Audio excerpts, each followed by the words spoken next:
Nah, inilah sebetulnya peta pra-Islam tentang munculnya agama Islam dan bagaimana hubungannya dengan kekristenan pada saat itu.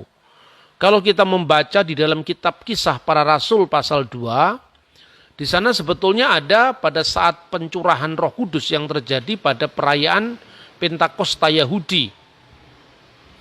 Itu ada bukan hanya pendatang dari Kirene, Mesir, Afrika Utara sekarang ini, yang waktu itu menjadi wilayah Kekaisaran Romawi, lalu pendatang dari Roma, orang Arab yang semuanya wilayah Roma, tetapi juga ada pendatang-pendatang dari Partia, Elam, penduduk Mesopotamia yang itu di bawah Kekaisaran Persia.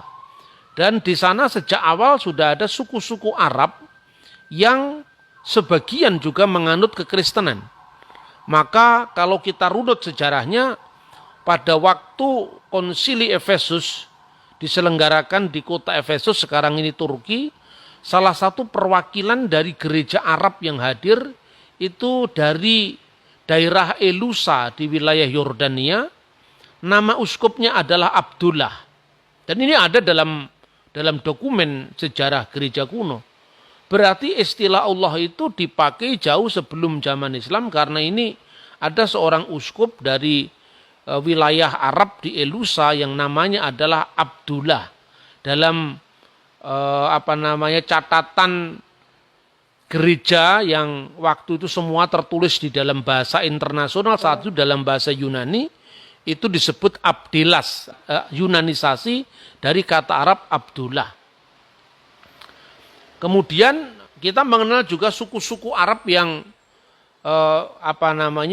menganut kekristenan, dan menurut James dari Edessa yang menulis kuliah sebuah pengantar pengajaran kitab suci secara khusus Kristen, dia menyebut adanya terjemahan Injil dalam bahasa Arab meskipun itu dipakai di lingkungan terbatas di wilayah orang-orang Kristen yang berbahasa Arab, dan itu tentu sebelum zaman Islam.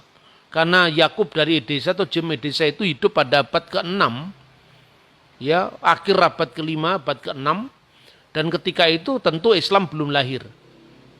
Nah, lalu bagaimana kita melihat, tentu semua tidak hanya berdasarkan asumsi, ya, atau sekedar catatan versi agama tertentu, itu saya kira tidak fair. Kita harus merujuk pada catatan sejarah. Nah, kita temukan prasasti-prasasti berbahasa Arab, berhuruf Arab, bahkan dari situ kita bisa melacak perkembangan aksara Arab itu sendiri melalui prasasti-prasasti Arab yang ditemukan di wilayah sekitar Syria sebelum zaman Islam. Misalnya sekitar Syria dan Yordan, ya.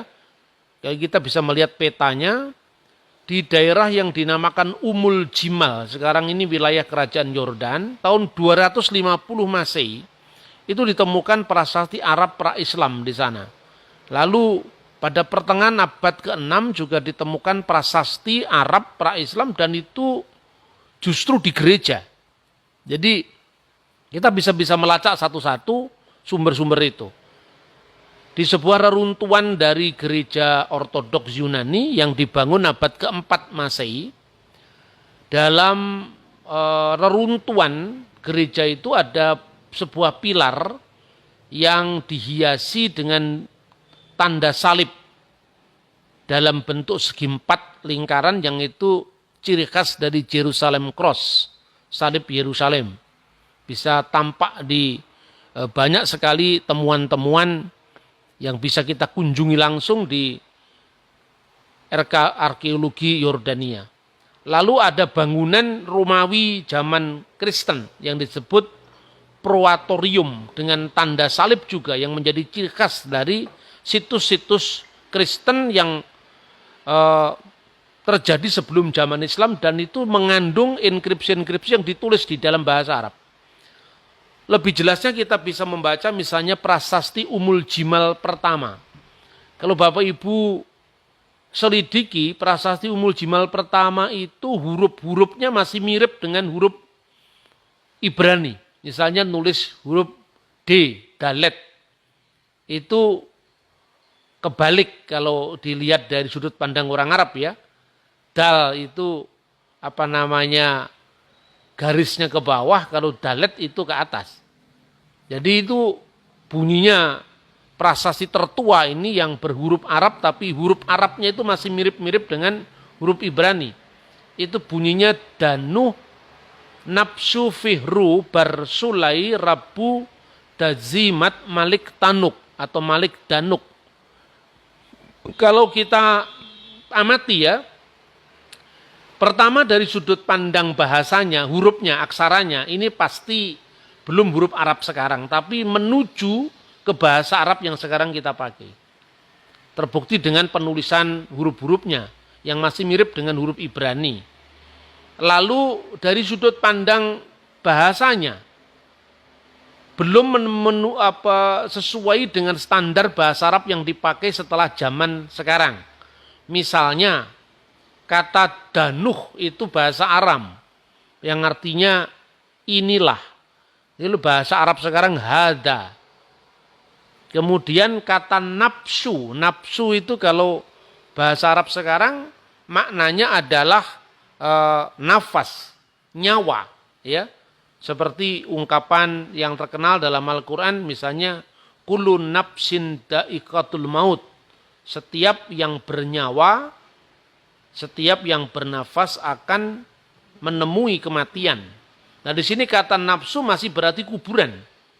Dan ini tentu perkembangan dari bahasa Aram ke dalam bahasa Arab. Jadi bahasa Aram itu bahasa yang dipakai oleh Kristus. Maka kalau diterjemahkan dalam bahasa Arab sekarang adalah hada kubur fihru bin Sulai. Ya, sekarang kira-kira seperti itu. Kemudian Rabu Jadimat, kalau sekarang mungkin Sayyid Jadimat, Malik Danuk tetap artinya Raja Danuk. Ini bukti-bukti yang bisa kita lacak dari perkembangan huruf Arab.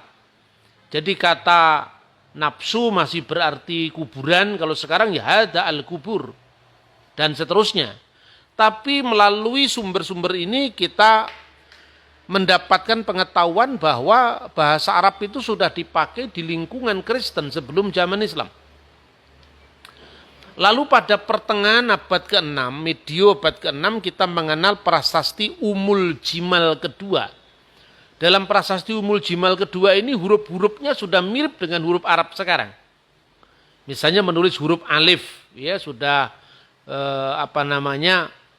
seperti angka 1 gitu. Padahal kalau di dalam bahasa Ibrani tidak seperti itu, seperti silang.